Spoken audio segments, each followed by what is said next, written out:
So we have already done the specialization. तो अब जो है वो हमने करना था विलियम बेटिसन का सल्टेशनिज्म। ठीक है, तो विलियम बेटिसन और आपके पास बेसिकली जो सल्टेशनिज्म है, फर्स्ट ऑफ ऑल हम देखते हैं दैट व्हाट इज सल्टेशनिज्म। मैं थोड़ा सा उसी के साथ जो है वो आपको एक बार पिछली क्लासेस के अंदर क्या हमने किया था उसको मैं रिवाइज करवा देता हूँ। We are doing the theories of evolution. Evolutionary theories को हमने बेसिकली 3 पार्ट्स के अंदर जो है वो डिवाइड किया था। The first was the pre Darwinian theory, then you have the Darwinian theories,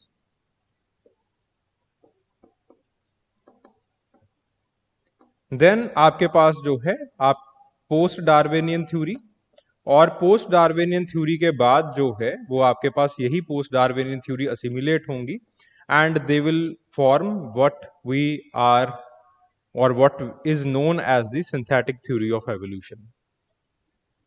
pre Darwinian theory से हमने स्टार्ट किया, कैटास्ट्रोफिज्म, फिर उसके बाद जो है वो एरिस्टोटल की थ्योरी, प्लेटो की थ्योरी, यूनिफॉर्मिटेरियनिज्म, कैटास्ट्रोफिक एवोल्यूशन।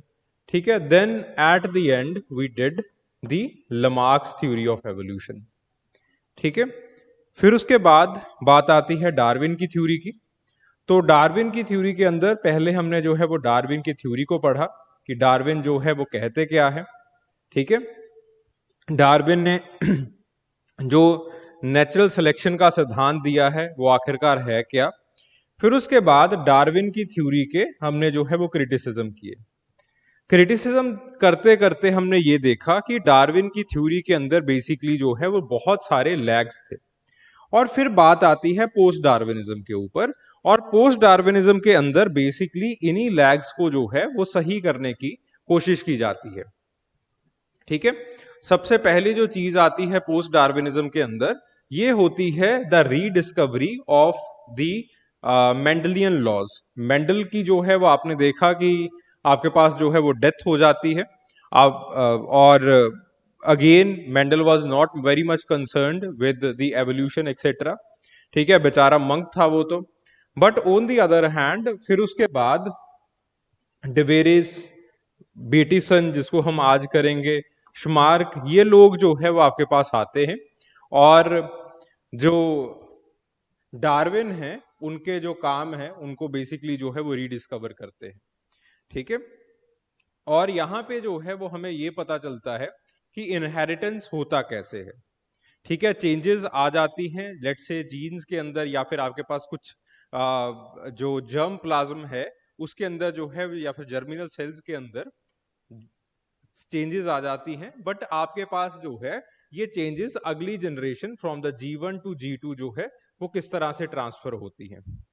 ठीक है, सो इस चीज को समझाने के लिए आपके पास जो है वो बेसिकली वो इनहेरिटेंस के लॉ को जो है वो समझाते हैं। वो बताते हैं कि जो जीन्स हैं they are basically the discrete traits.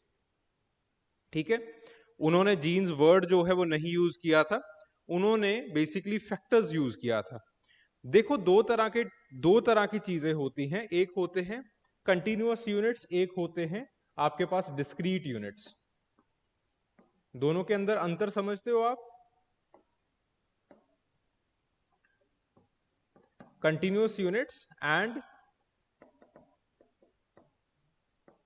Discrete units.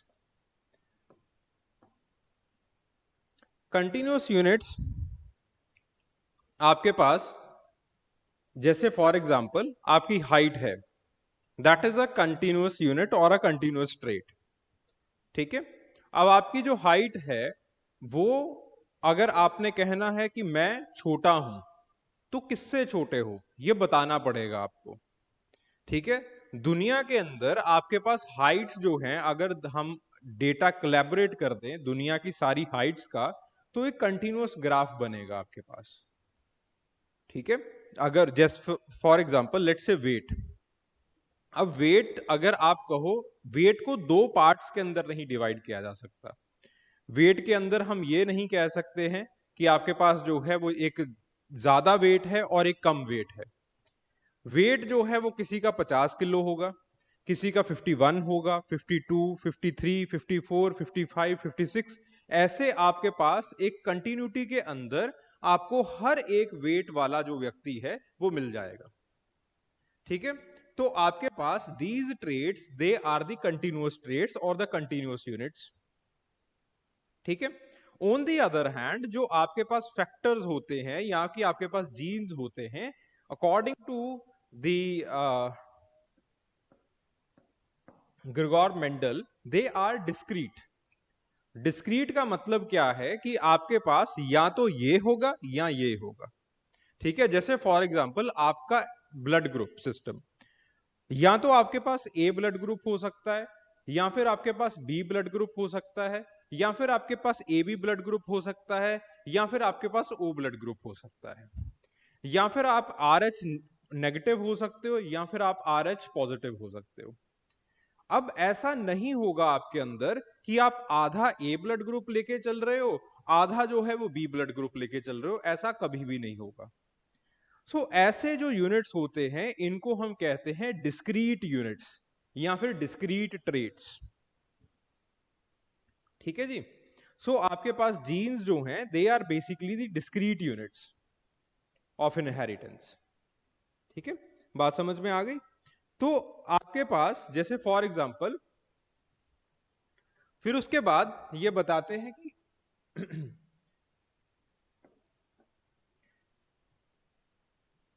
जैसे फॉर एग्जांपल हमने कल की क्लास के अंदर भी इस चीज को जो है वो दिखाया था कि लेट से आपकी जो हाइट है वो दो चीजों से जो है, जैसे आपके पास ग्रेगोर मेंडल ने भी जो है वो एक्सपेरिमेंट किया कि आपकी जो हाइट है उसके लिए दो अलिल्स जो है वो रिक्वायर्ड होंगे। या तो आपके पास ये हो सकते हैं, या फिर आपके पास ये हो सकते हैं, या फिर आपके पास जो है वो ये कॉम्बिनेशन हो सकता है, या फिर ये कॉम्बिनेशन हो सकता है। इसके अलावा जो कॉम्बिनेशन है वो कोई भी कॉम्बिनेशन पॉसिबल नहीं है। ठीक है, either it can be this, either it can be this, either it can be this. On the other hand अगर ये कंटिन्यूअस स्टेट्स होते तो कंटिन्यूअस स्टेट्स का मतलब क्या था कि आपके पास जो है वो एक कंटिन्यूटी के अंदर जो आपके पास कॉम्बिनेशंस हैं वो बन सकते थे। जैसे आपका वेट है, आपकी हाइट है, अब आपके पास किसी का अगर 55 केजी वेट है तो 55.5 भी हो सकता है, 55.2 भी हो सकता है, 55.3 भी हो सकता है। ठीक है, etcetera etcetera. Got the point. ऐसे जो है वो आपके पास this is the nature of the genes. ठीक है, और फिर जो है वो हमने कल भी किया था कि आपके पास जो आप अलील्स हैं वही जेनेटिक वेरिएशंस करते हैं। जब जर्मिनल सेल्स बनते हैं तो अगर आपके अंदर 46 क्रोमोसोम है तो आपके पास जो है it will be divided by 2, that is 23। 23 will be coming from the male parent and the 23 they will be coming from the female parent. ठीक है, फिर उसके बाद जो है वो अगेन आपके पास जो है वो 46 क्रोमोसोम जो है they will be in the daughter cell और इन दी बेबी। ठीक है, तो इस तरह से गैमीट्स जो है वो हमेशा हैप्लॉइड होंगे और आपके पास जो ऑफस्प्रिंग है इसी हैप्लॉइड से वो डिप्लॉइड ऑफस्प्रिंग जो है वो बनेगी। ठीक है, इस तरह से आपके पास अगर एक ट्रेट को, अगर आपके पास आपका एक कोई भी ट्रेट है, आपका कोई भी करेक्टरिस्टिक है, उस करेक्टरिस्टिक को बनाने के लिए यू नीड जीन। तो उस जीन के दो अलिल्स जो है वो होंगे, अलिल A1 एंड अलिल A2 लेट से। ठीक है, जब आपके पास जर्मिनल सेल्स बनेंगे तो आपके पास सिर्फ और सिर्फ एक अलिल जो है वो जर्मिनल सेल के अंदर जो है वो जाएगा। एक अलिल यहां से आ गया तो दूसरा अलिल जो है वो फीमेल पेरेंट से आ जाएगा। ठीक है, then on the basis of the recessive nature और द डोमिनेंट नेचर आपके पास जो है वो अलिल्स वेरी कर सकते हैं। ठीक है जी, गॉट द पॉइंट। इस तरह से बेसिकली आपके पास जो मेंडल हैं वो समझाते हैं कि इनहेरिटेंस जो है वो इट इज देयर, और उसी के ऊपर जो है वो लॉज दिए जाते हैं लॉ ऑफ सेग्रीगेशन, कि आपके पास अलिल्स जो है वो एक दूसरे को, जब गैमीट्स बनेंगे तो आपके पास अलिल्स जो है वो सेपरेट होंगे। जैसे फॉर एग्जांपल लेट्स से दो अलिल्स हैं A1 एंड A2, जब गैमीट्स बनेंगे तो आपके पास एक जीन का एक ही अलिल जो है वो एक गैमीट के अंदर प्रेजेंट होगा। ठीक है, आई रिपीट, एक जीन का एक अलिल एक गैमीट के अंदर जो है वो प्रेजेंट होगा। That अलिल it will combine with the other अलिल while the fertilization process will be going on and it will make a particular trait। ठीक है, देन उसके बाद law of independent assortment. Law of independent assortment basically ये कहता है कि एक character को दूसरे कैरेक्टर से कोई लेना देना नहीं है। ठीक है, law of independent assortment basically ये कहता है कि अगर आपके पास एक जीन है G1, वो जो है वो ट्रेट T1 को बनाएगी, जीन जो है वो G2, ये जो है वो ट्रेट T2 को बनाएगी, जीन जो G3 है it will make the trait T3, so on and so fourth. Gene G1 का कोई लेना देना नहीं होगा T2 के साथ, जीन G2 का कोई लेना देना नहीं होगा T1 के साथ, जीन G2 का कोई लेना देना नहीं होगा T3 ट्रेट के साथ। ठीक है, जो भी असॉर्टमेंट होगा, वेदर आपके पास जो है वो G1 का अलिल A1 जाए, इसका जो है वो कोई लेना देना G2 के साथ नहीं है। ठीक है, this is the law of independent assortment. Law of independent assortment basically एक हाइपोथेसिस के ऊपर जो है वो बनता है कि एक जीन एक ट्रेट बनाएगी। अगर आपके पास काले बालों का जीन है तो वो जो है वो काले बाल जो है वो आपके पास आएंगे। अब इस काले बालों का कोई लेना देना आपकी आंखों के रंग के साथ नहीं होगा, इसका आपके स्किन के कलर के साथ कोई लेना देना नहीं होगा, इसका आपके बॉडी शेप के साथ या फिर आपकी हाइट के साथ कोई लेना देना नहीं होगा। यानी कि एक जीन जो है वो आपके पास एक ही ट्रेट बनाएगी। बिकॉज इन चीजों का आपस में कोई लेना देना नहीं है, एक जीन दूसरे जीन के साथ तीसरे जीन के साथ इंटरफेयर नहीं करता है, इसलिए जब भी गैमीट्स बनेंगे या फिर आपके पास गैमीट्स का फ्यूजन होगा, फर्टिलाइजेशन होगा, तो आपके पास जो है वो they are independent of each other. ठीक है, तो आपके पास जरूरी नहीं, तो ऐसा नहीं है कि अगर A1 जा रहा है तो A1 अगर जा रहा है तो ये जो है वो किसी और अलिल को, लेट्स से B2 को अपने साथ ले जाएगा। A1 and A2 they will B Fairlie independent of each other. ठीक है, वही जो है वो चीज है यहां पे, that the genes for different traits they segregate independently. ठीक है, सेग्रीगेशन होगा बट इंडिपेंडेंटली होगा, एक ट्रेड का दूसरे ट्रेड से कोई लेना देना नहीं है। देन उसके बाद द प्रिंसिपल ऑफ डोमिनेंस। ठीक है, कि एक आपके पास अलेल डोमिनेंट रहेगा और एक अलेल जो है वो रिसेसिव रहेगा। ठीक है, देन उसके बाद बात आती थी लिन मर्गुलिस की एंडोसिम्बायोटिक थ्योरी की। तो लिन मर्गुलिस की एंडोसिम्बायोटिक थ्योरी बेसिकली हमें यह बताती है कि क्यों आपके पास जो एवोल्यूशन का डायरेक्शन है वो सिंपल से कॉम्प्लेक्स की तरफ जो है वो होता है। लिन मर्गुलिस सिंपली जो है वो हमें यह बताती हैं कि जरूरी नहीं है कि हमेशा कंपटीशन ही रहे, बहुत बार जो है वो कोऑपरेशन भी होता है, और ये कोऑपरेशन जो है वो सेलुलर लेवल के ऊपर भी है। ठीक है, तो सेलुलर लेवल के ऊपर बेसिकली आपके पास उन्होंने बताया कि अगर न्यूक्लियस के अंदर डीएनए है तो कुछ डीएनए जो है वो आपके पास माइटोकॉन्ड्रिया के अंदर भी प्रेजेंट होता है, which is quite Fairlie independent of each other. तो इसका मतलब क्या था कि हो सकता है कि माइटोकॉन्ड्रिया किसी पुराने जमाने में अपने आप में एक सेल होता हो, और न्यूक्लियस जो है वो अगेन अपने आप में जो है वो एक सेल होता हो। तो बेसिकली व्हाट हैपेंड इज कि आपके पास जब इन्वायरमेंटल प्रेशर पड़ा तो rather than competing with each other and killing themselves, दोनों सेल्स ने ये डिसाइड किया कि आप जो है वो एक काम जो है वो देख लो। न्यूक्लियस को जो है वो कहा गया, या फिर जो न्यूक्लियर सेल है उसको कहा गया कि आप बाकी काम देख लीजिए, प्रोटेक्शन वगैरह का काम देख लीजिए, मैं जो है वो एनर्जी बहुत अच्छी बना लेता हूं, मुझे जो है वो एनर्जी पावर हाउस घोषित कर दिया जाए, मैं यहां पे स्पेशलाइज कर जाता हूं, आप जो है वो न्यूट्रिशन ढूंढने में स्पेशलाइज कर जाइए, आप रिप्रोडक्शन के अंदर स्पेशलाइज कर जाइए, मैं जो है वो यहाँ पे अगेन उस रिप्रोडक्शन के अंदर लगने वाली जो एनर्जी है वो मैं प्रोड्यूस करके आपको दे दूंगा। सो ऑन द प्रोसेस और on the basis of their ability जो सेल्स हैं वो एक दूसरे के साथ कोलैबोरेट कर गए। इसीलिए लिन मर्गुलिस कहती हैं कि आपके पास जो क्लोरोप्लास्ट हैं, माइटोकॉन्ड्रिया हैं, वो basically they have originated as the free bacteria, ठीक है, और फ्री सिंगल सेलुलर ऑर्गेनिज्म, ठीक है। फिर उसके बाद they basically made the symbiosis between each other, एक दूसरे के साथ जो है वो इन्होंने सिम्बायोटिक एसोसिएशन बनाया, और आपके पास जो है वो इस तरह से एक सिम्बायोसिस जो है वो प्रोकैरियोटिक सेल्स और आपके पास जो है वो उनके होस्ट सेल्स के अंदर जो है वो बनता है। Let's say this is the host cells, और आपके पास जो है वो दिस इज द न्यूक्लियस, और इसके अंदर जो है वो काफी सारे प्रोकैरियोटिक सेल्स जो है वो रहना शुरू कर देते हैं। देन प्रोकैरियोटिक सेल्स जो है वो धीरे धीरे इवॉल्व कर जाते हैं, और इसी जो है वो सेल का एक पार्ट जो है वो बन जाते हैं विद देयर स्पेशलाइज्ड फंक्शंस।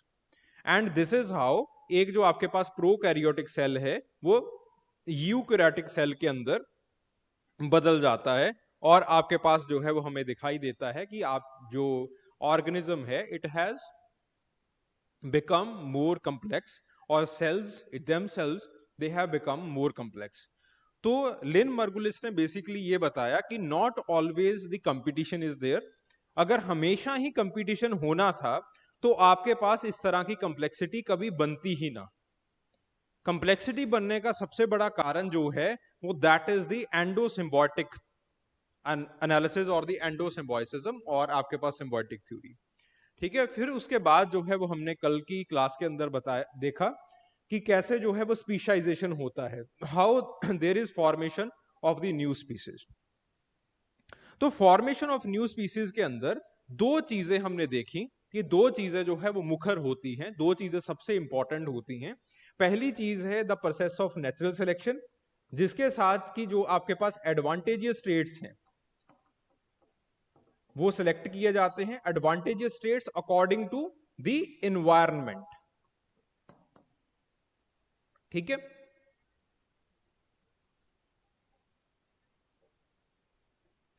फिर उसके बाद इवेंचुअली आपके पास जो है अब नेचुरल सिलेक्शन काफी नहीं है, अगर नेचुरल सिलेक्शन काफी होता तो डार्विन ने ही सब कुछ बता देना था, ठीक है। But on the other hand natural selection क्योंकि काफी नहीं होता है, तो आपके पास जो है वो दूसरी चीज आ जाती है that is known as the inbreeding, ठीक है। इनब्रीडिंग की वजह से बेसिकली व्हाट हैपेंस इज कि ये जो आपके पास ट्रेड्स हैं, these trades they get concentrated,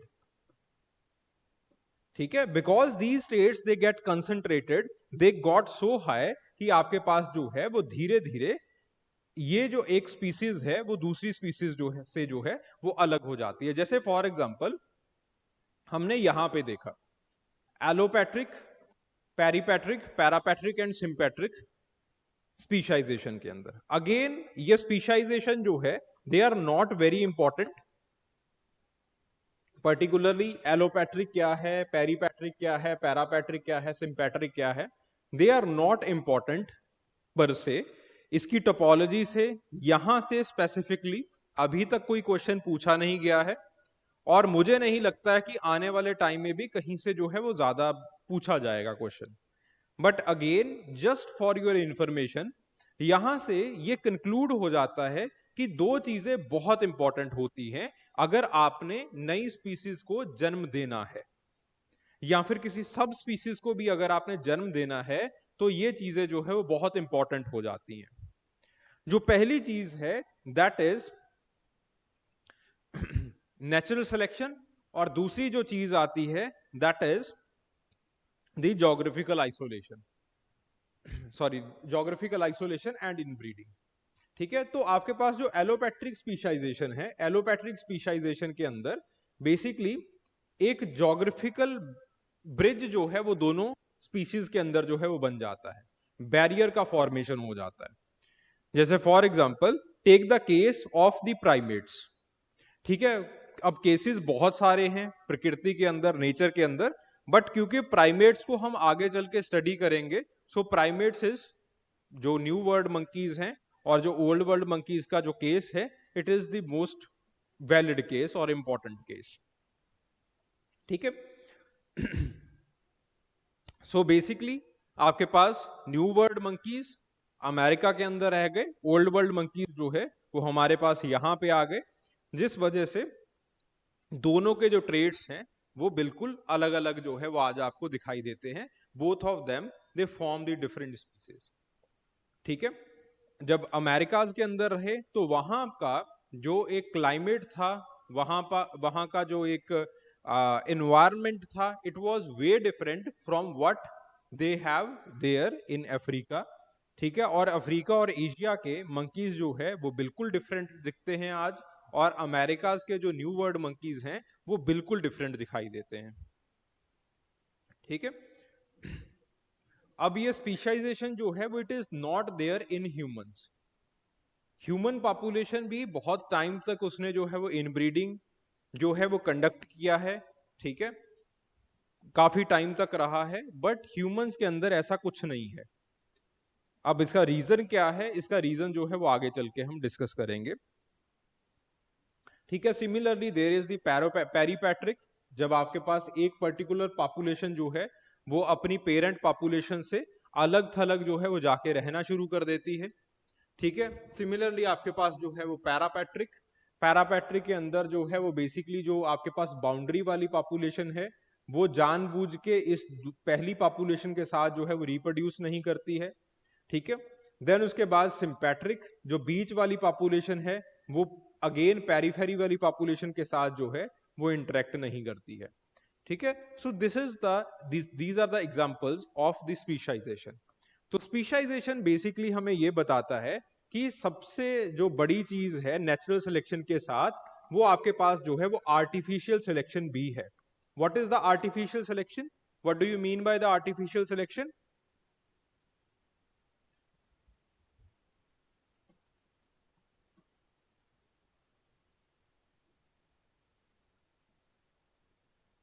भाई दो शब्द आजकल जो है वो बड़े चर्चा में है। पहला शब्द है नेचुरल सिलेक्शन, दूसरा शब्द होता है आर्टिफिशियल सिलेक्शन। बताओ भाई क्या होता है आर्टिफिशियल सिलेक्शन?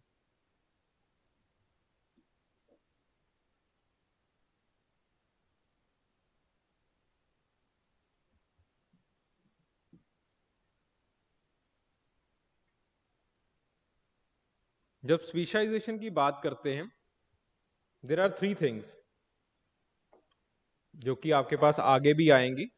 पहली चीज होगी ऑब्वियसली दी नेचुरल सिलेक्शन।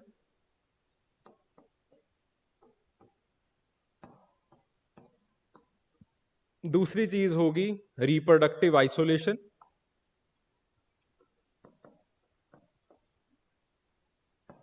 तीसरी चीज जो होती है दैट इज आर्टिफिशियल सिलेक्शन। ये तीन चीजें होती हैं इसके अंदर। बताओ भाई, नेचुरल सिलेक्शन हमने कर लिया है, रिप्रोडक्टिव आइसोलेशन और आर्टिफिशियल सिलेक्शन क्या है?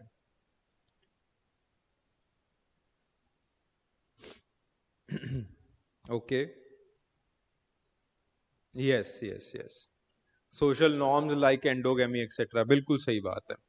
रिप्रोडक्टिव आइसोलेशन का मतलब है कि ड्यू टू द ज्योग्राफी आपके पास जो है वो बैरियर्स लग चुके हैं। जैसे फॉर एग्जांपल यहां पे हमने देखा और यहां पे जो है वो हमने देखा इन दी स्पीशाइजेशन इन दी एलोपैट्रिक एंड पेरीपैट्रिक, कि आपके पास जो है वो कैसे बैरियर्स का, ज्योग्राफिकल बैरियर्स की वजह से जो है वो ये लोग जो है वो अलग थलग रहे हैं। And on the other hand there is the artificial selection.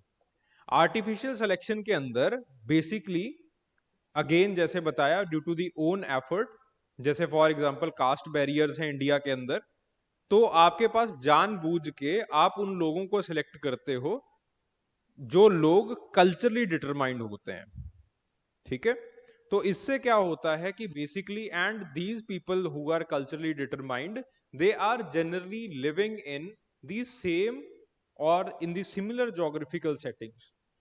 तो ये देखा जाता है कि आपके पास जो कास्ट ट्रेट्स हैं वो फिजिकल ट्रेट्स के अंदर जो है वो बदलना शुरू हो जाते हैं। ठीक है जी।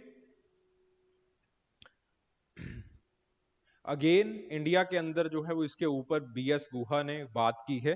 ठीक है, जो बच्चे उन्हें ऑलरेडी गुहा और racial division in India, racial classification in India कर रखा है, they can relate to it. ठीक है, but on the other hand recently आपके पास पीपल ऑफ इंडिया प्रोजेक्ट आया था। एक IAS अफसर हैं कुमार सुरेश सिंह।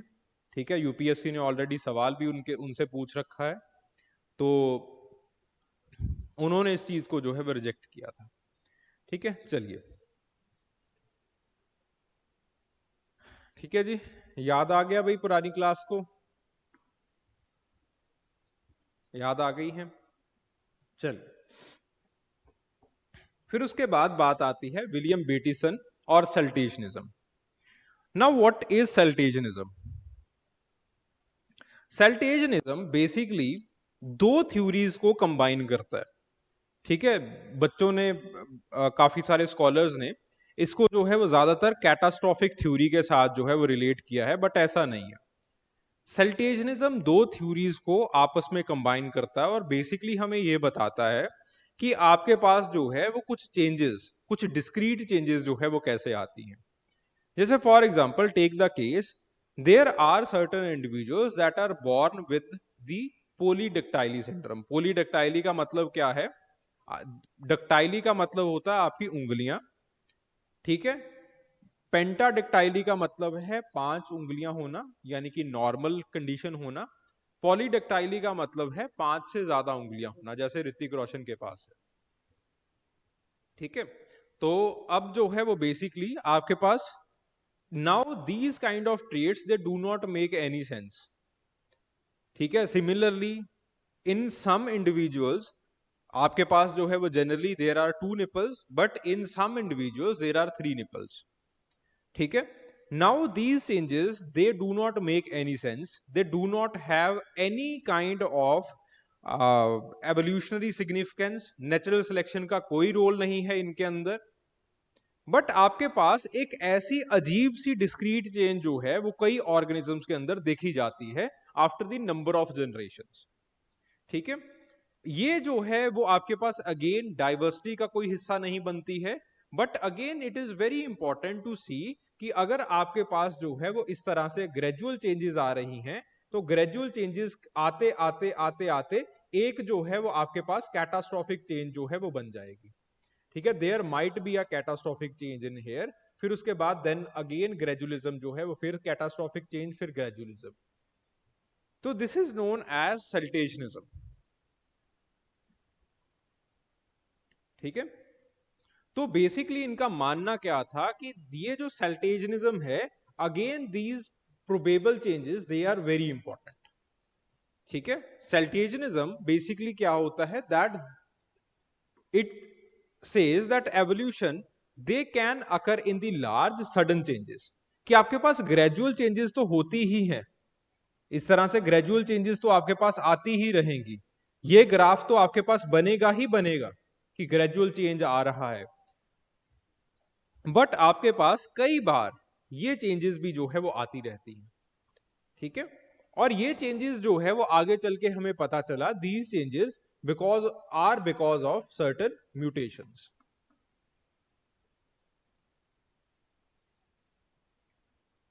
ठीक है भाई, बात समझ में आई?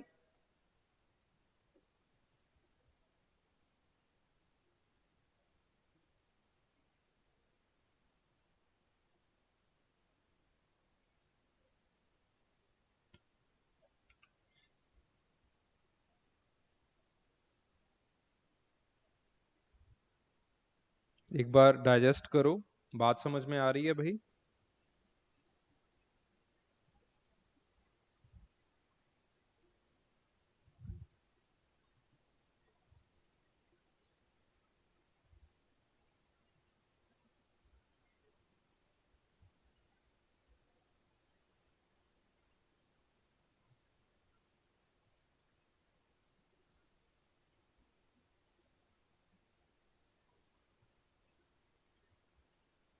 नहीं नहीं, डेथ बिल्कुल नहीं होता है इंडिविजुअल का।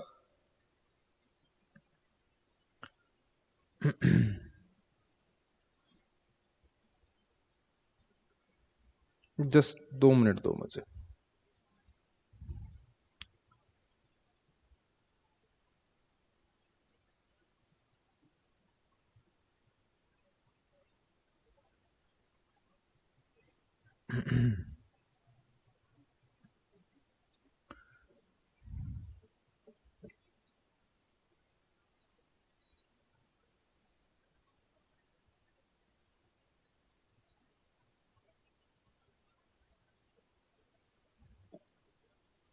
हाँ जी,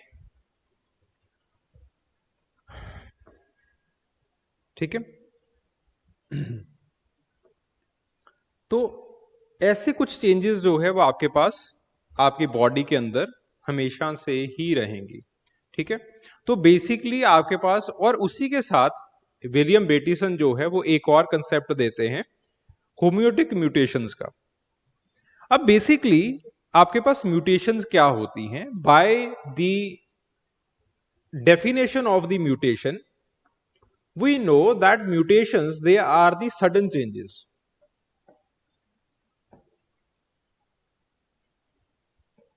Sudden changes, ठीक है। Sudden change in your genes. अब बेसिकली लेट से आपके पास एक जीन जो है G1, ये जो है वो एक जनरेशन से दूसरी जनरेशन, तीसरी जनरेशन जो है वो ट्रांसफर होता चला जा रहा है, ठीक है। और आपके पास जो G3 जनरेशन है, यहां पे जो है वो एक किसी due to the change in the environment or some other reasons that are many and many reasons we don't know even now, आपके पास जो है वो G3 के अंदर कुछ म्यूटेशंस होती हैं। ज्यादातर जो म्यूटेशंस हैं दे आर नॉट सीन, ठीक है। आपके पास जो है वो बाहर वो नहीं दिखाई देती हैं आपको, वो रिसेसिव नेचर की होती हैं, और रिसेसिव नेचर की होने की वजह से जो है वो आपके अंदर पड़ी रहती हैं, ठीक है। फिर उसके बाद बेसिकली आपके अंदर वो म्यूटेशंस, लेट से आपके अंदर हुई है म्यूटेशंस, किसी और के अंदर भी हुई होंगी, and these mutations they carry on G4 के अंदर, फिर जो है वो नई म्यूटेशंस होंगी, ठीक है। इस तरह से जो है वो आगे बढ़ती चली जाएंगी। एंड आफ्टर सर्टेन जनरेशंस ये म्यूटेशंस जो है वो एकदम से अपने आप को जो है वो बाहर निकालेंगी, एकदम से अपने एक्सप्रेशंस को जो है वो शो करना शुरू कर देंगी। अब ये कैसे होता है?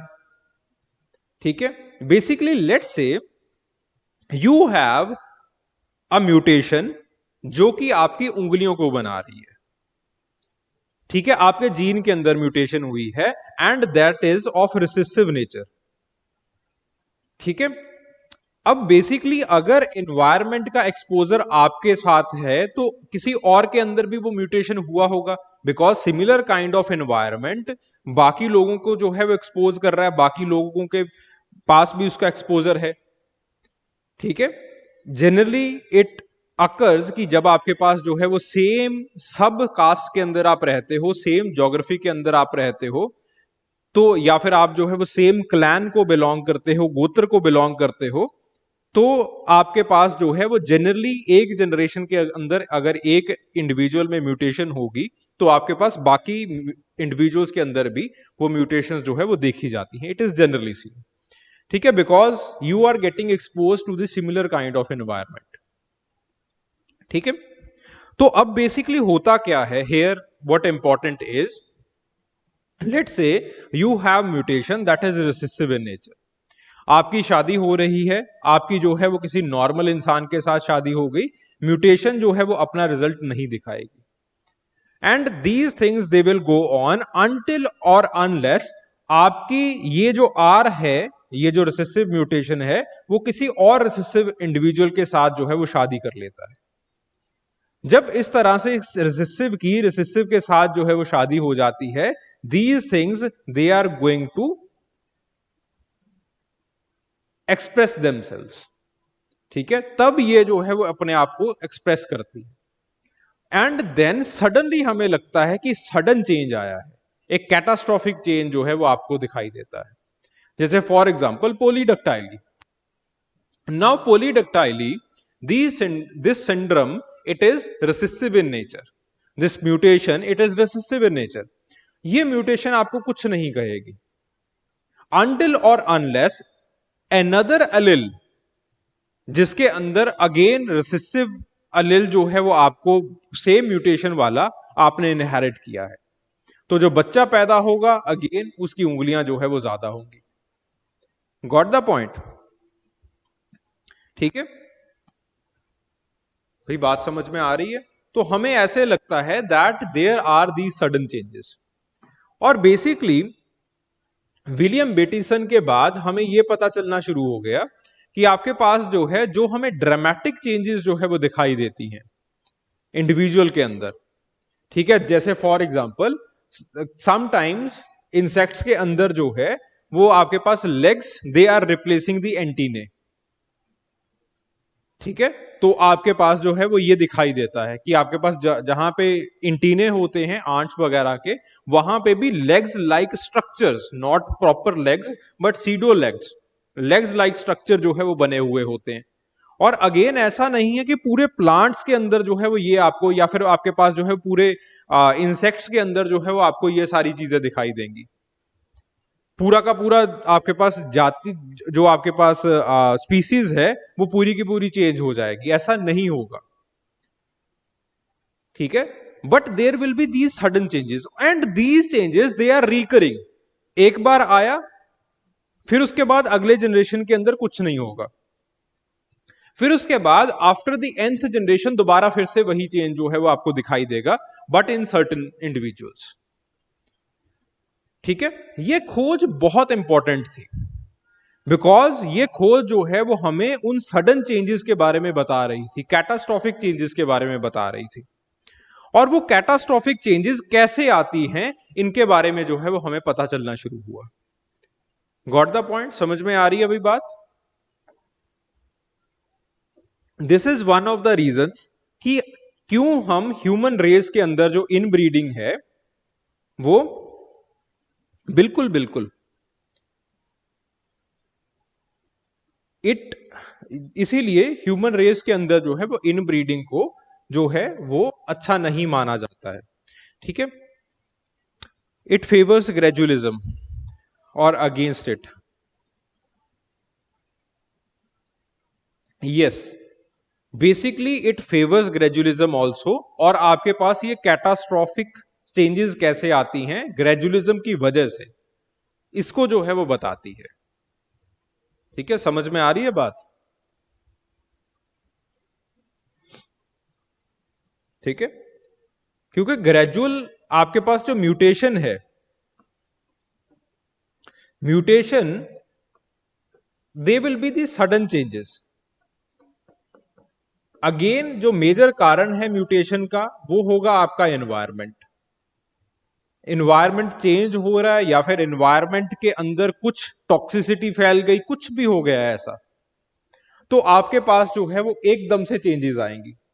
But these changes they will be recessive in nature until or unless they accumulate in the individual or in the species itself, they are not going to show themselves। ठीक है, और एकदम से एक इस अपने आप को शो करने के बाद जो है वो ये दोबारा फिर से लुप्त हो जाएंगी, फिर से शो करेंगी, फिर से लुप्त हो जाएंगी, फिर से शो करेंगी।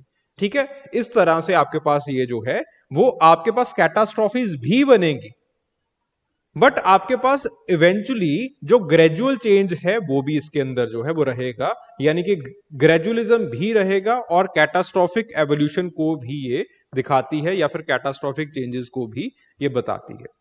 ठीक है,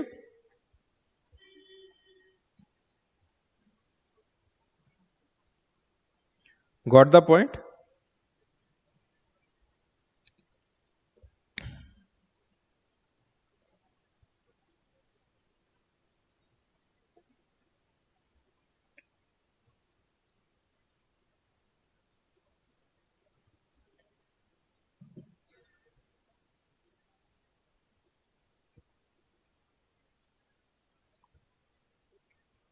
ठीक है जी, समझ में आ गई ये बात?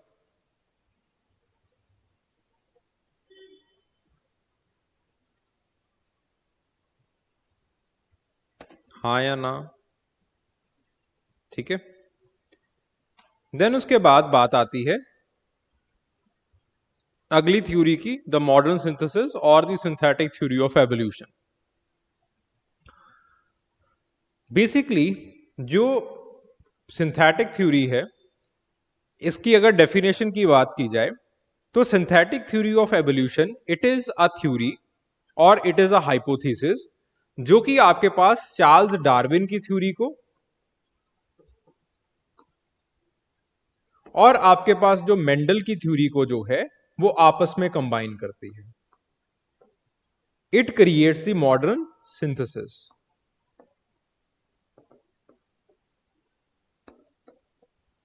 डार्विन का सबसे बड़ा ड्रॉबैक क्या था कि ये इनहेरिटेंस को नहीं बता रहा था। ठीक है। आपके पास जैसे ही डिवेरिस, बेटिसन, इन सब लोगों ने, श्मार्क, इन सब लोगों ने मेंडल की थ्योरी को रीडिस्कवर किया तो वैसे ही हमें इनहेरिटेंस के बारे में पता चल गया। तो फिर उसके बाद जो एक सिंथेसिस पोस्ट मेंडलियन स्कॉलर्स ने बनाया, जैसे फॉर एग्जांपल बेटिसन ही एक पोस्ट मेंडलियन स्कॉलर थे, तो उन्होंने जो एक सिंथेसिस बनाया वो ये था कि आपके पास कंपटीशन होता है, ठीक है, और आपके पास जो है वो डाइवर्सिटी होती है। कंपटीशन, डाइवर्सिटी दोनों जो है वो नेचुरल सिलेक्शन इसके ऊपर काम करता है। आपके पास जो है वो नए ट्रेड्स आते हैं and these trades they are inherited. ठीक है। ये जो है वो अब तक का एक मॉडर्न सिंथेसिस जो है वो बन गया। यहां तक हमें बेसिकली कौन समझा रहे थे? यहां तक समझा रहे थे आपके पास मेंडल, सॉरी,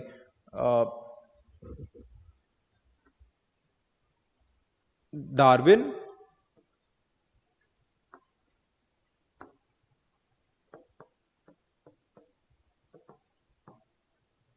फिर उसके बाद आगे किसने समझाया हमें? क्या नाम है इनका? मेंडल। ठीक है। तो आगे जो है वो आपके पास मेंडल आपको समझा देते हैं कि इनहेरिटेंस जो है वो आपके पास होता है। ठीक है। यहां से आपके पास मॉडर्न सिंथेसिस आता है। ओके। फिर उसके बाद जब मॉडर्न सिंथेसिस की बात होती है तो काफी सारी और चेंजेस जो है वो इसी फ्लो चार्ट के अंदर आनी शुरू हो जाती है। कई बार कंपटीशन के साथ साथ जो है वो आपके पास कोऑपरेशन भी होता है।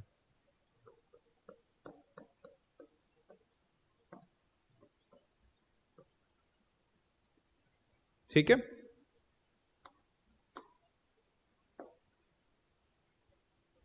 इस कोऑपरेशन के बारे में हमें कौन बताती है?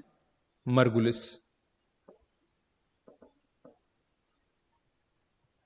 ओके। फिर उसके बाद जो डाइवर्सिटी है, डाइवर्सिटी कैसे आ रही है? आपके पास कुछ चेंजेस आ रही हैं, कुछ म्यूटेशंस आ रही हैं, ठीक है, या फिर आपके पास ह्यूमेरिक म्यूटेशंस आ रही हैं, जैसे हमने पहले किया, विलियम बेटिसन ने हमें बताया। तो ये ह्यूमेरिक म्यूटेशंस आती हैं और ये ह्यूमेरिक म्यूटेशंस जो है वो इवेंचुअली धीरे धीरे धीरे धीरे एक इंडिविजुअल के अंदर जो है वो कंसंट्रेट करती हैं अपने आप को, और आपके पास जो है वो इस तरह से डाइवर्सिटी जो है वो बनती है। ठीक है। इंडिविजुअल के अंदर तो आपके पास जो है वो अल्टीमेटली डाइवर्सिटी कहां से आएगी? म्यूटेशन से आएगी, जिसको किसने बताया? विलियम बेटिसन ने बताया। ठीक है। विलियम बेटिसन के साथ साथ जो है वो आपके पास और बहुत सारे लोग होंगे। थॉमसन ने भी जो है वो इसके ऊपर काम किया है। ठीक है। और बहुत सारे लोगों ने जो है वो इसके ऊपर काम किया। जब हम म्यूटेशन की बात करेंगे तब इन लोगों को जो है वो डिस्कस कर लिया जाएगा। ठीक है। तो अल्टीमेटली हमें अब तक की कितनी पिक्चर जो है वो क्लियर हुई थी? क्लियर हुई है कि आपके पास हर एक इंडिविजुअल के अंदर म्यूटेशंस हो रहे हैं। म्यूटेशंस की वजह से एक इंडिविजुअल के अंदर जो है वो डाइवर्सिटी आती है, उसके ट्रेड्स के अंदर डाइवर्सिटी आती है, और आपके पास इन ट्रेड्स के अंदर डाइवर्सिटी आने के कारण और उसी के साथ साथ जो है वो आपके पास कंपटीशन और कोऑपरेशन दोनों चीजें जो है वो चलती हैं। और इन्हीं चीजों के ऊपर आपके पास जो है वो अल्टीमेटली नेचुरल सिलेक्शन जो है वो होता है। नेचुरल सिलेक्शन के अंदर जो है वो नए ट्रेड्स बिल्ट इन होते हैं। नए ट्रेड्स जो है वो आपके पास आगे इनहेरिट होते हैं और आपके पास जो है वो नए ट्रेड्स का इनहेरिटेंस जो है वो चलता रहता है। अब इसके साथ आगे जो है वो आपके पास इस कहानी को लेके जाते हैं स्पीशाइजेशन वाले व्यक्ति के, क्या नाम है, अर्नस्ट मायर। तो अर्नस्ट मायर जो है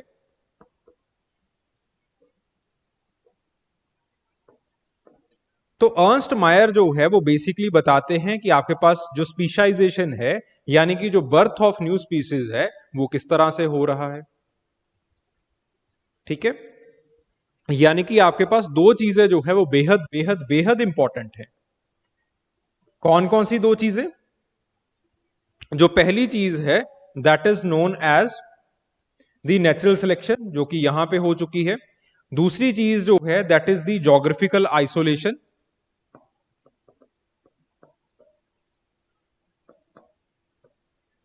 और आपके पास जो है वो देन उसके बाद तीसरी चीज जो आती है दैट इज द ब्रीडिंग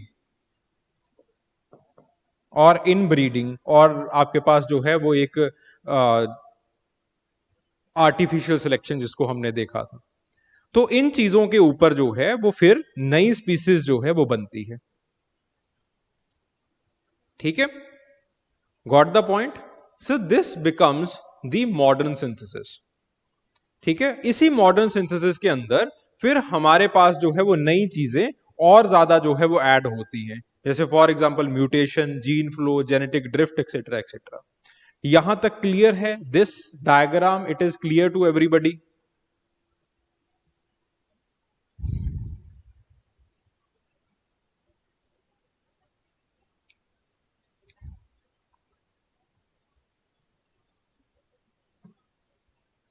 ठीक है, सॉरी। सो वही चीज जो है वो यहां पे हमने बताई है। ठीक है, खैर इस डायग्राम से जो है वो इट इज बेटर कि आप जो है वो इसी डायग्राम को बनाएं, that it is way way better than that. ठीक है, देन उसके बाद आपके पास जो है what are the key components of synthetic theory. पहला है जेनेटिक वेरिएशंस। अब जेनेटिक वेरिएशंस जो है वो हमें पता है कि तीन चीजों से जो है वो आती है। ठीक है, let's say this is the geography that you are living in. ठीक है, तो अल्टीमेटली आपके पास जो है ये जेनेटिक वेरिएशंस जो है वो कैसे आएंगे? पहला है कुछ लोग यहां पे रह रहे हैं,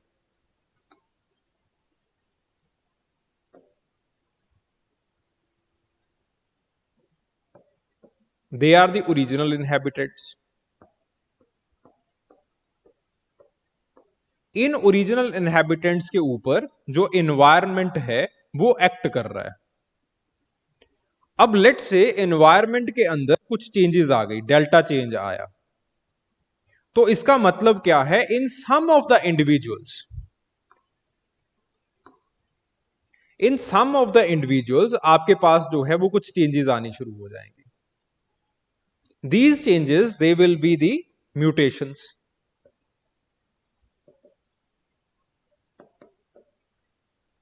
ठीक है, म्यूटेशंस आपको तब तक नहीं समझ में आएंगी जब तक ये आपस में जो है वो इनब्रीडिंग नहीं करते। और ऐसा नहीं है कि एक बार में इनब्रीडिंग करने से काम चल जाएगा, बार बार जो है वो इनब्रीडिंग नहीं करी जाती, चौथी पांचवी जनरेशन के अंदर जो है वो तब भी समझ में आता है। ठीक है, तो इस तरह से आपके पास जो है वो ये म्यूटेशंस जो है वो काम करती है। ठीक है, दूसरी चीज आपके पास there is another mechanism called recombination. अभी इसको जो है रेस्ट के ऊपर डालिए कि रिकम्बिनेशन क्या चीज होती है। ठीक है, बायोलॉजी स्टूडेंट्स जो है वो समझ गए होंगे, बट जब हम सेल चैप्टर के अंदर आपके पास माइटोसिस, मायोसिस और सेल डिवीजन का जो बात, सेल डिवीजन के जो प्रोसेसेस हैं उनको करेंगे, तब आपको जो है वो रिकम्बिनेशन अच्छे तरीके से समझ में आएगा।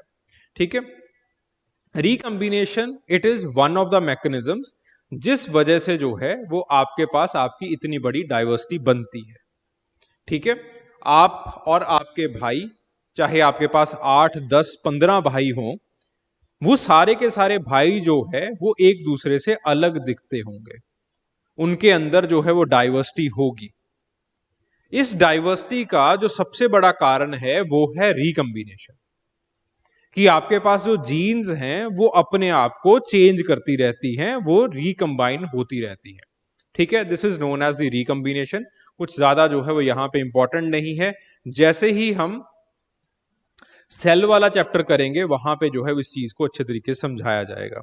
Then next will be the gene flow. Now what is the gene flow? In the human history we have seen कि आपके पास जो है वो बार बार बाहर से जो है वो अंदर की तरफ माइग्रेशन जो है वो आती रही है। ठीक है, लेट से आपके पास जो है there is this another geography, और यहां से जो है वो कुछ इंडिविजुअल्स जो है वो यहां पे पहुंच जाते हैं। तो अब ये जो इंडिविजुअल्स हैं इनके अपने जीन्स हैं, इनके जो है वो आपके पास अपने जीन्स हैं। Now they after a time they are going to intermingle with themselves, एक दूसरे के साथ जो है ये लोग इंटरमिंगल करेंगे। ठीक है, तो बेसिकली इंटरमिंगल करने के बाद जो है वो नए इंडिविजुअल जो है वो क्रिएट होना स्टार्ट हो जाएंगे, लेट्स से हियर। ठीक है, तो इस तरह से नए इंडिविजुअल्स जो है वो आपके पास क्रिएट होंगे। Okay, got the point? तो basically these are the things, these are the forces जिनकी वजह से जो है वो आपके पास क्या होता है, एक डाइवर्सिटी जो है वो इंडिविजुअल्स की बनती है, जेनेटिक वेरिएशंस जो है वो इंडिविजुअल्स के अंदर आती हैं। अब basically these individuals they can compete with each other और they can cooperate with each other, जैसा भी इन लोगों को जो है वो सही लगे। ठीक है, तो आपके पास जो है on the basis of the competition और on the basis of the cooperation आपके पास जो नेचर है वो कुछ ट्रेड्स को सिलेक्ट करेगी। ठीक है, नेचर जो है वो नेचुरल सिलेक्शन वाला प्रोसीजर जो है वो अपनाएगी, कुछ ट्रेड्स को जो है वो सिलेक्ट किया जाएगा, और जिनके ट्रेड्स को और जिनके ट्रेड्स एडवांटेजेस होंगे they are going to reproduce, and ultimately जिनके ट्रेड्स लेट से एडवांटेजेस हैं वो जो है वो आगे बढ़ेंगे, और आपके पास जो है वो उनकी पॉपुलेशन वो आगे चलती जाएगी। लेट से आपके पास जो है वो they are represented by the blue dots ultimately जो है।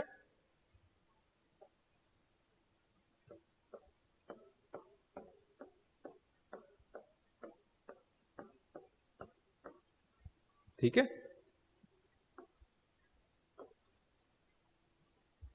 अल्टीमेटली आपके पास जो है वो ऐसे चीजें जो है वो बनी रहेंगी। ठीक है, सो कुछ इस तरह से। तो अब ये जो लोग हैं they are the new individuals that are well adapted to the environment, that are fit. ठीक है, फिर उसके बाद कई बार there are certain random changes that is known as the genetic drift. ठीक है, अच्छा यहां तक सबको समझ में आ रहा है, हाँ या ना?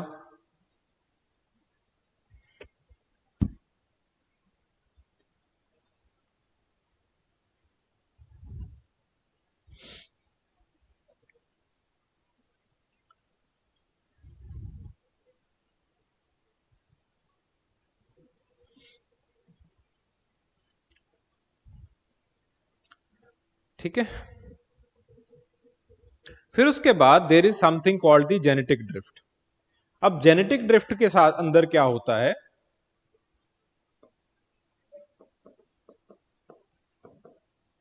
लेट से इनमें से कुछ इंडिविजुअल्स जो कि काफी ज्यादा एक्टिव हैं, जो कि काफी ज्यादा जो है वो वेल अडेप्टेड हैं, वो इंडिविजुअल्स जो है वो क्या करते हैं, सॉरी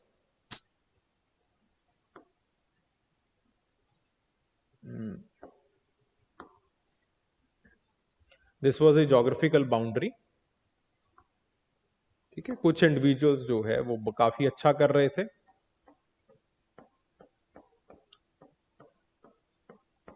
ठीक है, कुछ इंडिविजुअल जो है वो ज्यादा अच्छा नहीं कर रहे थे।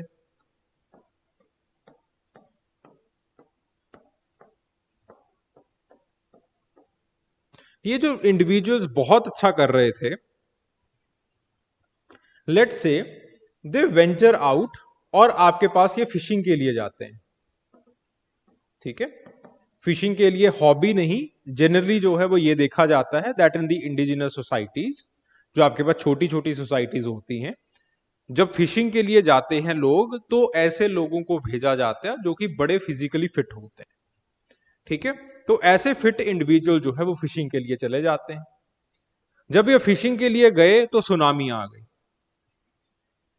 तो आपके पास जो है वो अल्टीमेटली क्या होगा कि ये जो इंडिविजुअल्स हैं वो बहुत कम रह जाएंगे, और आपके पास जो कि नॉन फिट इंडिविजुअल्स थे, अच्छे नहीं थे, कुछ उनके अंदर डिलीटेरियस ट्रेट्स थे, वो इंडिविजुअल जो है वो बढ़ते चले जाएंगे, क्योंकि अब ये इंडिविजुअल ज्यादा हैं और ये इंडिविजुअल आपस में जो है वो इनब्रीड करते चले जाएंगे। तो आपके पास अल्टीमेटली देखा जाएगा कि इन इंडिविजुअल की जो पॉपुलेशन है वो आपके पास इंक्रीज करेगी।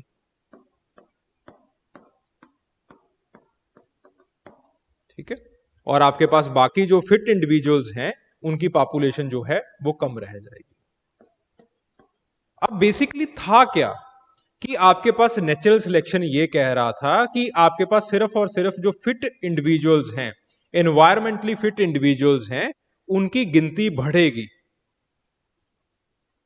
ठीक है, उनकी न्यूमेरिसिटी जो है वो इंक्रीज होगी।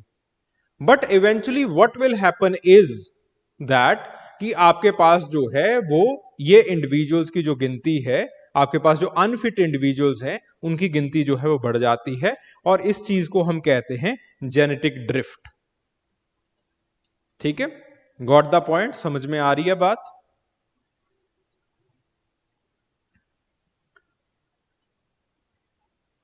ठीक है, हाँ या ना?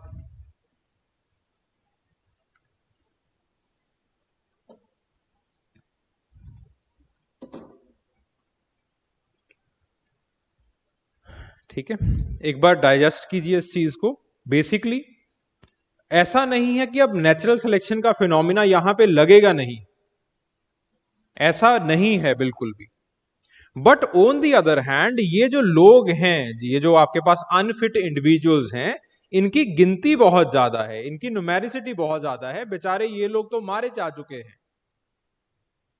क्योंकि इन लोगों की आपस में गिनती बहुत ज्यादा है और आपस में ये लोग जो है वो इनब्रीड कर रहे हैं, एक दूसरे के साथ इंटरेक्ट कर रहे हैं, एक दूसरे के साथ रिप्रोड्यूस कर रहे हैं। तो आपके पास जो फिट जीन्स हैं वो ऑलरेडी बहुत कम हैं, और उनके साथ जो है वो ज्यादा ब्रीडिंग नहीं हो रही है। क्योंकि उनके साथ ज्यादा ब्रीडिंग नहीं हो रही है फिट जीन्स के साथ, तो आपके पास अनफिट जीन्स ही आगे बढ़ेंगे, और कोई चारा ही नहीं है यहां पे। ठीक है, गॉट द पॉइंट? समझ में आ रही है बात? ठीक है, so this process it is known as the genetic drift.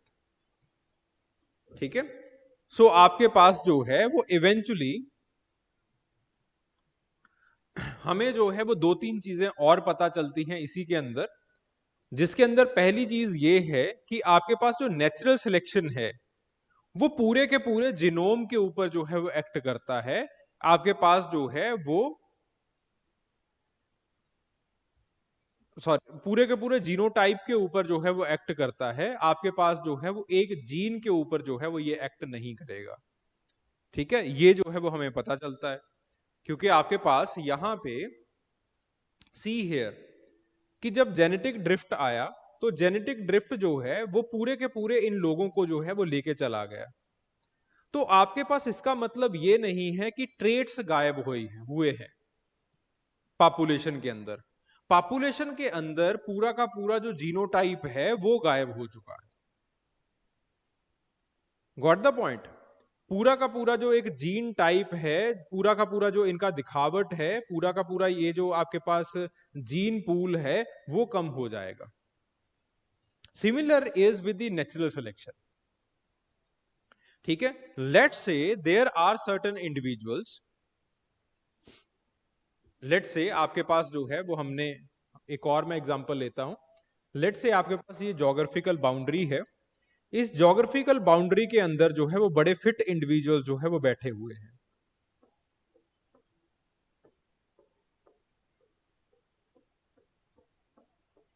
ठीक है, फिर उसके बाद there is certain mutation, mutation आती है। ठीक है, और म्यूटेशन जो है वो अल्टीमेटली अपने आप को दिखाना भी स्टार्ट कर देती है। ठीक है, इस तरह से आपके पास जो है वो कुछ इंडिविजुअल जो है वो अनफिट हो जाते हैं। ठीक है, let's say this mutation it is known as the pigmentosa. आप गर्म क्लाइमेट के अंदर रह रहे हैं और आपके पास जो है वो एक पिगमेंटोसा की म्यूटेशन जो है वो आ जाती है। पिगमेंटोसा के अंदर क्या होता है कि आपके पास जो है स्किन बहुत तेजी से रैश पकड़ लेती है। जैसे ही आप धूप में जाओगे तो आपके पहले स्किन के ऊपर हल्का हल्का पिगमेंटेशन आएगा, फिर एकदम से जो है वो स्किन लाल हो जाएगी और रैशेस जो है वो उसके ऊपर फॉर्म होना स्टार्ट हो जाएंगे।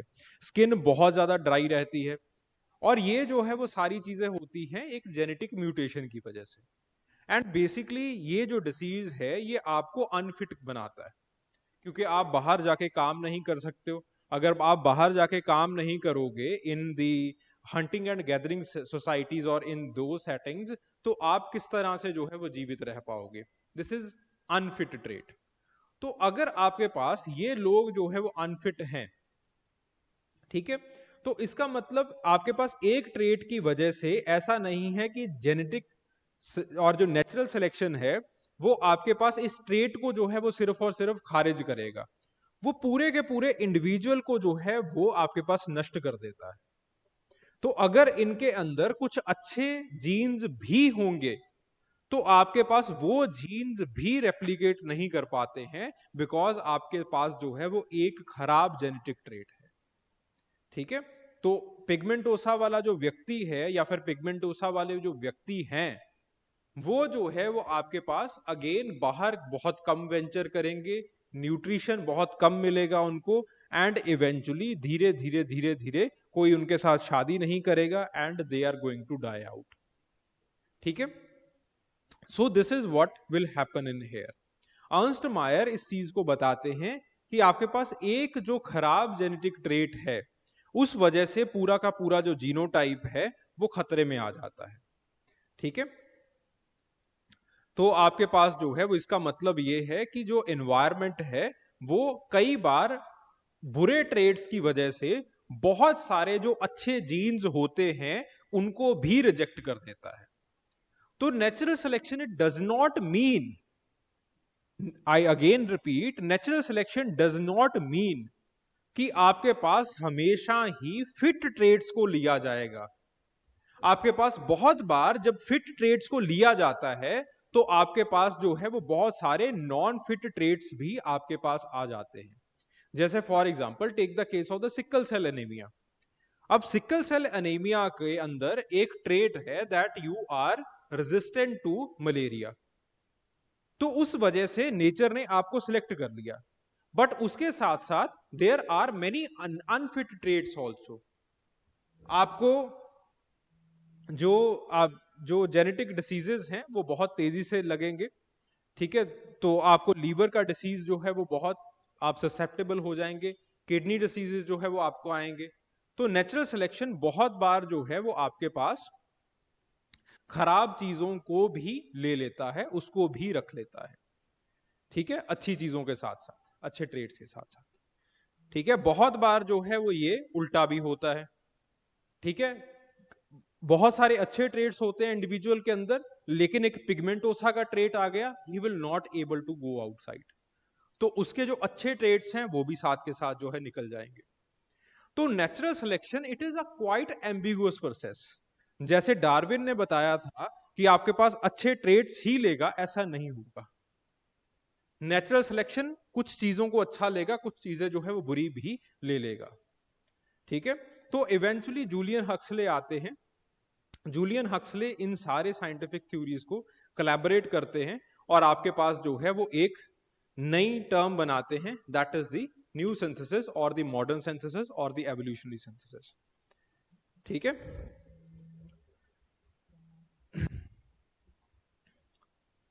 Okay,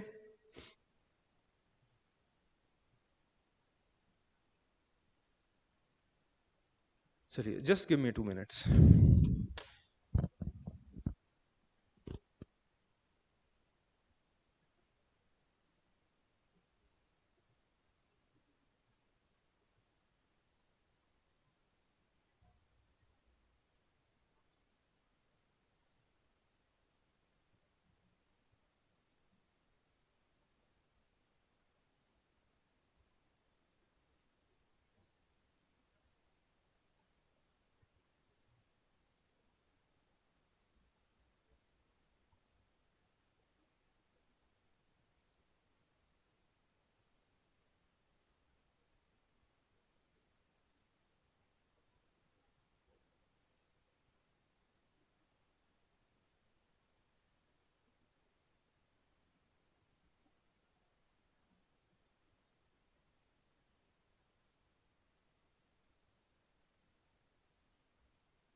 okay, extremely sorry. ठीक है, ये समझ में आ गया। पेपर वन आपके पढ़े में से कितना आया है? पेपर वन मुझे भेज दो।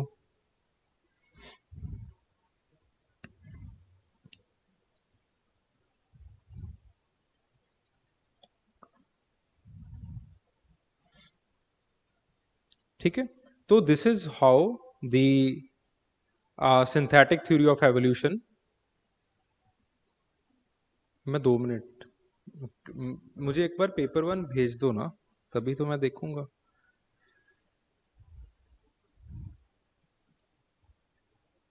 ठीक है, तो इस तरह से जो है वो आपके पास सिंथेटिक थ्योरी ऑफ एवोल्यूशन या फिर न्यू सिंथेसिस जो है वो जूलियन हक्सले जो है वो बनाते हैं। ठीक है,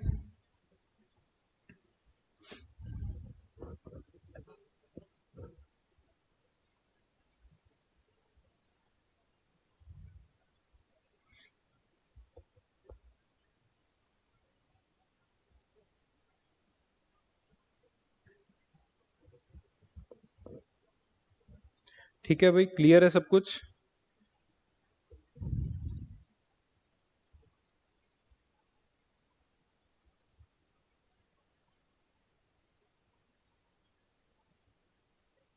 अच्छा अच्छा, ओके ओके, सारा ही पढ़ाई में से आया। ठीक है ठीक है ठीक है,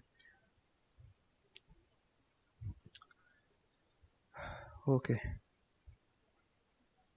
ठीक है, चलिए, right a question.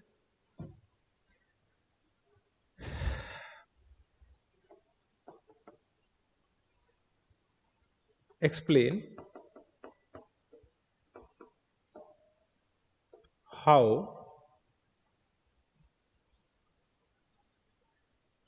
Post Darwinism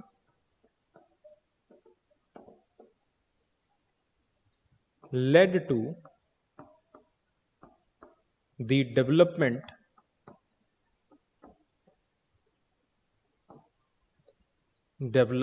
of synthetic theory of evolution।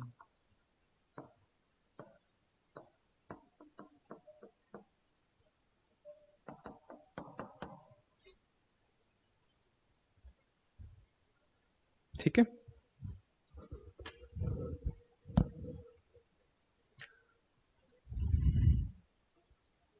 the question is explain how post Darwinism led to the development of the synthetic theory of evolution।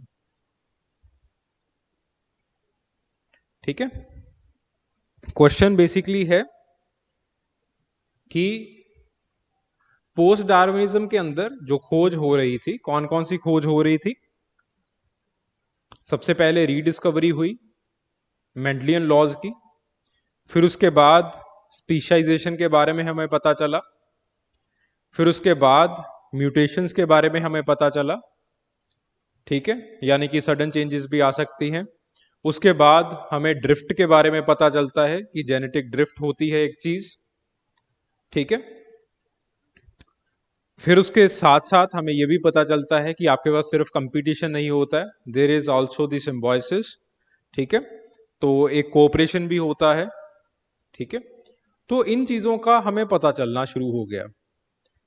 अब आपके पास आपने ये बताना है कि इसने जो आपके पास ये मॉडर्न जो पोस्ट डार्विनिज्म आया था, इसने सिंथेटिक थ्योरी को कैसे बनाया, यानी कि हमने डार्विन के साथ जो है वो इसको कोलैबोरेट कैसे किया। ठीक है, इसका सिंथेसिस जो है वो हमने किस तरह से बनाया है।